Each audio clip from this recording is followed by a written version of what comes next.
मैंने सीमा पर जो घटनाएं हुई हैं उस पर चिंता प्रकट की है और कहा है कि इन्हें सुलझाना आवश्यक है। हम इस बात पर सहमत है कि सीमा क्षेत्र में शांति और स्थिरता हमारे आपसी विश्वास और संबंधों की नींव है। यह दो देशों की एक महत्वपूर्ण सहमति है और इसका दृढ़ता से पालन किया जाना चाहिए। हमें बाउंड्री क्वेश्चन को जल्दी हल करना चाहिए। जब जब भारत चीन संबंधों को नई ऊंचाइयों पर ले जाने की बात होती है, तब तब सीमा विवाद का मसला मुंह बाए खड़ा रहता है। शायद यही वजह है कि मोदी शी मुलाकात में सबकी निगाहें इस बार सीमा विवाद पर होने वाली चर्चा पर टिकी थी। बैठक के बाद प्रधानमंत्री ने साफ कहा कि उन्होंने शी जिनपिंग के साथ मुलाकात में सीमा पर घुसपैठ पर गहरी चिंता जताई। सीमा पर शांति बनाए रखने में वास्तविक नियंत्रण रेखा यानी LAC के योगदान को अहम बताते हुए पीएम ने कहा कि उन्होंने शी जिनपिंग से LAC निर्धारण के लिए रुकी हुई वार्ता को दोबारा शुरू करने का आग्रह किया है। हमारे सीमा संबंधी समझौते और कॉन्फिडेंस बिल्डिंग मेजर्स से फायदा हुआ है, परंतु मैंने यह भी सुझाव दिया है कि सीमा पर शांति और स्थिरता के लिए LAC की क्लैरिफिकेशन बहुत बड़ा योगदान दे सकती है। यह कई सालों से रुका हुआ है और इस कार्य को दोबारा शुरू करना चाहिए। गौरतलब है कि दोनों नेताओं की यह मुलाकात लद्दाख के चुमार और डेमचौक इलाकों में चीनी घुसपैठ की खबरों की पृष्ठभूमि में हुई है। बताया जा रहा है कि दोनों इलाकों में चीनी सैनिक हाल ही में भारतीय सीमा के अंदर तक घुस आए थे। शी जिनपिंग ने सीमा पर कुछ घटनाओं को स्वीकार करते हुए कहा कि अपने बॉर्डर मैकेनिज्म की मदद से दोनों देश हालात संभालने में सक्षम हैं।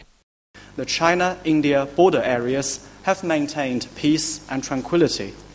Yet since the border has yet to be demarcated, sometimes there might be certain incidents, but the two sides are fully capable of acting promptly to effectively manage the situation through various levels of border-related mechanisms, so that such incidents do not have a large impact on the bilateral relationship. दोनों देशों के बीच एक विवादित मसला visa का भी है, क्योंकि चीन अरुणाचल प्रदेश के नागरिकों को नत्थी वीजा जारी करता है। पीएम ने जिनपिंग के साथ मुलाकात में इस पर भी चिंता जाहिर की।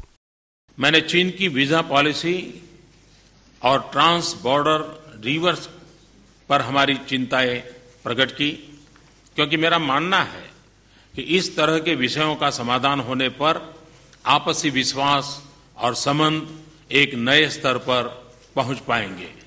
गौरतलब है कि भारत का कहना है कि वास्तविक नियंत्रण रेखा पर करीब 4057 किलोमीटर का इलाका सीमा विवाद में आता है, जबकि चीन का दावा है कि यह विवाद केवल अरुणाचल प्रदेश के 2000 किलोमीटर का है, जिसे वो दक्षिण तिब्बत कहता है। इस विवाद को हल करने के लिए दोनों देश अब तक विशेष प्रतिनिधि स्तर की 17 दौर की वार्ता कर चुके हैं। दोनों देश के बीच का सीमा विवाद 1962 की लड़ाई के बाद से ज्यादा बड़ा हो गया है। चीन अरुणाचल प्रदेश के हजारों वर्ग किलोमीटर के इलाके पर दावा करता रहा है। यही नहीं, अक्साई चीन के कुछ इलाके पर उसका कब्जा कायम है। लद्दाख के इलाके में चीनी सैनिकों की घुसपैठ की खबरें अक्सर आती रहती हैं। पिछले साल लद्दाख के दौलत बेग ओल्डी में चीनी सेना ने अपने तंबू बना लिए।